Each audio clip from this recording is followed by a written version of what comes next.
नमस्कार, मैं दिविज बहुगुणा। पर्यटन के लिए प्रसिद्ध उत्तरकाशी के रैथल गांव में सरकारी उद्यान केंद्र में जब बीते दिनों गुलाब के फूलों से गुलाब जल निकालने का काम किया जा रहा था, तो ग्रामीणों को यकीन नहीं हो रहा था कि कई दशकों तक अनाज छोड़े गए इस केंद्र में गुलाब जल का उत्पादन किया जा रहा है। करीब 7 दशक पहले बने इस उद्यान केंद्र ने अपने सफर में कई उतार चढ़ाव देखे और पिछले 2.5 दशक तक बुरी तरह उपेक्षित भी रहा। लेकिन अब फिर से इस उद्यान केंद्र में हलचल देखी जा रही है, जो कि ग्रामीणों को फिर से उम्मीद दे रही है।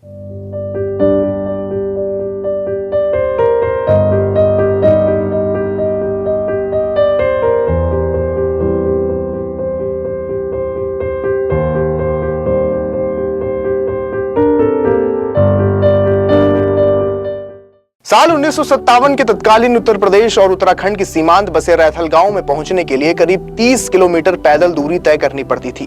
तत्कालीन उत्तर प्रदेश सरकार ने गांव की 30 हेक्टेयर भूमि पर उद्यान केंद्र की स्थापना की, जिसका उद्देश्य था उद्यान केंद्र में फलदार पौधों की नई किस्मों की नर्सरी तैयार कर इस इलाके में ग्रामीणों को बागवानी के लिए प्रेरित करना। उद्यान केंद्र में विदेशी प्रजाति के चेस्टनट, कागजी अखरोट, बादाम, सेब, पल्म, आड़ू के पेड़ों का वृक्षारोपण किया गया। समुद्र तल से 7000 फीट की ऊंचाई पर बना ये केंद्र दूर दराज के लोगों के लिए भी एक आकर्षण का केंद्र बन गया था। और गांव के कुछ बुजुर्ग बताते हैं कि 70 के दशक में कुछ लोग रैथल गांव सिर्फ इसी उद्यान को देखने पहुंचते थे। उस वक्त इस इलाके में फलदार वृक्षों और बागवानी को लेकर ग्रामीणों में उत्साह नहीं था, लेकिन जब उद्यान केंद्र में फलों के लकतक पेड़ों से ग्रामीणों का वास्ता बढ़ा, तो इलाके में बागवानी को लेकर उत्साह बढ़ने लगा। सब कुछ ठीक चल रहा था कि अगले साल 1991 में उत्तरकाशी में आए विनाशकारी भूकंप ने इस उद्यान केंद्र में बने भवनों को भारी नुकसान पहुंचाया और यहाँ कुछ तैनात कर्मचारियों की भी मौत हो गई। इसके बाद शुरू हुआ इस उद्यान केंद्र का बुरा दौर। अगले 2.5 दशकों तक ये उद्यान केंद्र बुरी तरह से उपेक्षित रहा।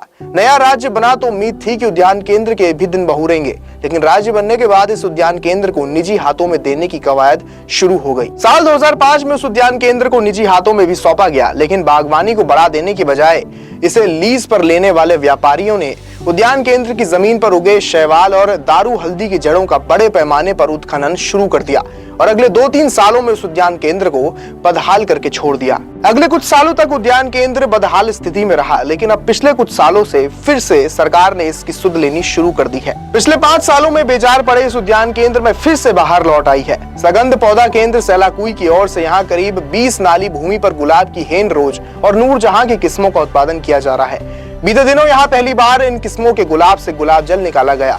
केंद्र से पहली बार 15 लीटर गुलाब जल निकाला गया, जिसे गुणवत्ता जांच के लिए सगंध पौधा केंद्र के मुख्यालय सैलाकुई में भेजा गया, जहां इसकी गुणवत्ता जांच के बाद इसे सौंदर्य प्रसाधन बनाने वाली कंपनियों में निर्यात किया जाएगा। फिलहाल गुलाब उत्पादन बेहद सीमित क्षेत्र में किया जा रहा है, लेकिन जिस तरह से इन दोनों गुलाब प्रजातियों की नर्सरी तैयार की गई है, वहां केंद्र के 30 हेक्टेयर में से 23 हेक्टेयर पर गुलाब का उत्पादन किया जाएगा। ग्राम प्रधान सुशीला राणा का कहना है कि उद्यान विभाग ने जब से इस उद्यान केंद्र की सुध लेनी शुरू की है, उसके बाद गांव के कई लोगों के लिए यहाँ रोजगार के नए अवसर भी पैदा हुए हैं और जिस तरह से यहाँ फूलों और फलदार पेड़ों की नर्सरी तैयार की जा रही है, वो भी अन्य ग्रामीणों को बागवानी के लिए प्रेरित करेगा। तो अब देखना ही होगा कि क्या वाकई में इस उद्यान केंद्र के वो पुराने दिन वापस आएंगे जब यहाँ के फलदार वृक्षों को देखने के लिए लोग दूर दूर से आते थे।